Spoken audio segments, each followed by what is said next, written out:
Tous les jours, on rencontre des immeubles qui nous affectent, soit parce qu'ils sont beaux, soit parce qu'ils sont laids, soit parce qu'ils sont agressifs, mais toujours est-il que les immeubles nous font quelque chose.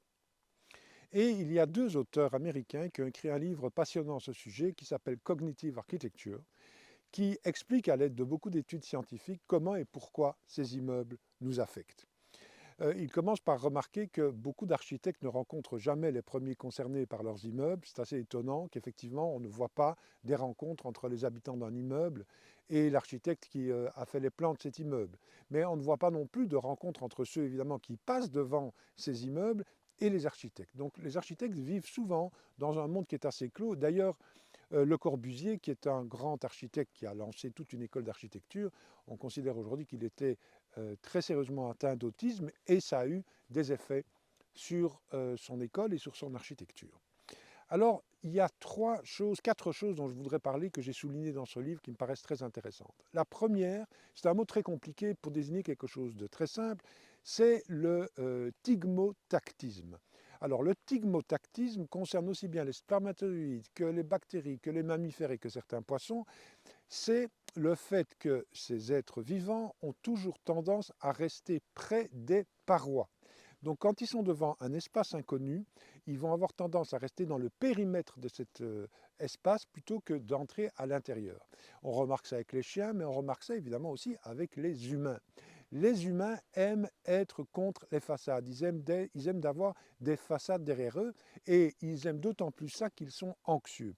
Plus quelqu'un est anxieux, plus il va avoir tendance à rester près du périmètre d'une surface. Et donc ça a comme conséquence que quand on construit des places publiques, par exemple, il faut éviter l'idée que les gens vont venir au milieu pour discuter, pour s'asseoir sur des bancs. Parce que ce n'est pas ce qu'ils font de manière spontanée, ce qu'ils font, c'est vraiment rester contre les parois. Et on constate par exemple que dans les villes construites par Disney, où il n'y a pas de voitures, hein, mais il y a des routes, eh bien les gens ont toujours tendance à marcher le long des façades et non pas au milieu de la route. Donc ce n'est pas parce qu'il y a une circulation qu'on n'y marche pas, c'est à cause de ce tigmotactisme, parce qu'en tant qu'être vivant, nous aimons d'une certaine manière les parois. Donc c'est très intéressant pour l'urbanisme, de se souvenir de ça, qui, comme je le disais, même les bactéries sont comme ça. Donc ça, c'est la première chose que j'ai trouvée très intéressante. La deuxième, c'est que l'être humain a une attirance irrésistible vers les visages humains. C'est-à-dire que l'humain va toujours avoir tendance à spontanément regarder les visages plus qu'autre chose. Et en ce qui concerne l'architecture, on a remarqué que les façades des maisons qui imitent le visage humain, c'est-à-dire deux fenêtres et une porte, hein, pour faire comme les deux yeux et la bouche, eh bien ces façades-là vont attirer beaucoup plus les regards. Le regard va s'y pencher et il va y rester beaucoup plus longtemps que sur des façades qui sont vides. À propos de façades, on remarque aussi que quand il n'y a pas de fenêtre, l'œil humain ne s'arrête pas. L'œil humain cherche les ouvertures à l'intérieur des façades parce que c'est ça qui lui fait du bien, d'une certaine manière, ça le repose.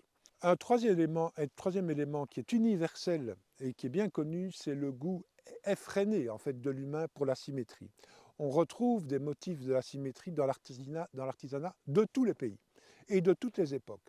L'être humain aime ce qui se reproduit d'une certaine manière de façon rythmique. Mais, et c'est le quatrième point, l'œil humain est également très attiré par les fractales. Alors en gros, la différence entre la symétrie et la fractale, elle n'est pas énorme. La symétrie reproduit exactement la même chose à la même dimension. La fractale reproduit à peu près la même chose à une autre dimension.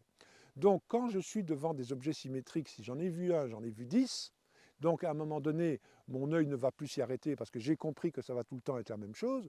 Mais si ce sont des objets fractales, il y aura toujours une petite différence qui sera comme une petite surprise et l'humain adore ça. Donc il adore la symétrie, il adore la fractale quand la fractale ajoute cette petite nouveauté chaque fois.